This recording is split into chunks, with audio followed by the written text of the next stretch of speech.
സ്തോത്രം. ദൈവത്തിനും മഹത്വം. എല്ലാ ദൈവമക്കൾക്കും കർത്താവിൻ്റെ അതിപരിശുദ്ധമായ നാമത്തിൽ എൻ്റെ സ്നേഹവന്ദനം അറിയിക്കുന്നു.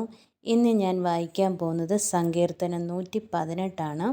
എല്ലാവരും ശ്രദ്ധയോടെ കേൾക്കുക, അനുഗ്രഹം പ്രാപിക്കുക.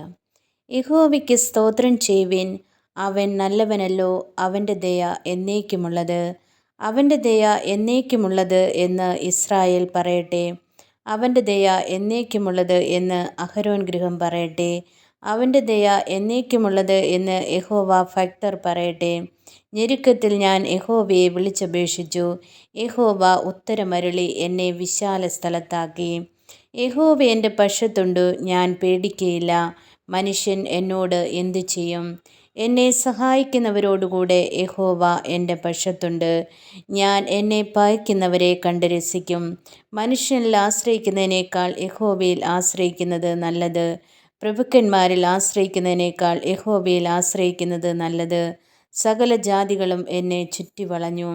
യഹോവയുടെ നാമത്തിൽ ഞാൻ അവരെ ഛേദിച്ചു കളയും. അവർ എന്നെ വളഞ്ഞു, അതെ, അവർ എന്നെ വളഞ്ഞു.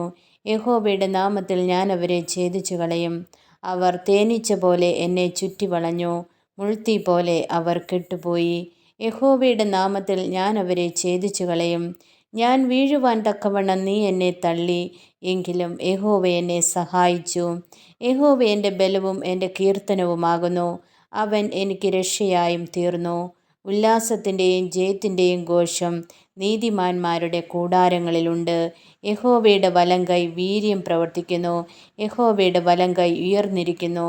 യഹോവയുടെ വലങ്കൈ വീര്യം പ്രവർത്തിക്കുന്നു. ഞാൻ മരിക്കയില്ല, ഞാൻ ജീവനോടെ ഇരുന്ന് യഹോവയുടെ പ്രവൃത്തികളെ വർണ്ണിക്കും.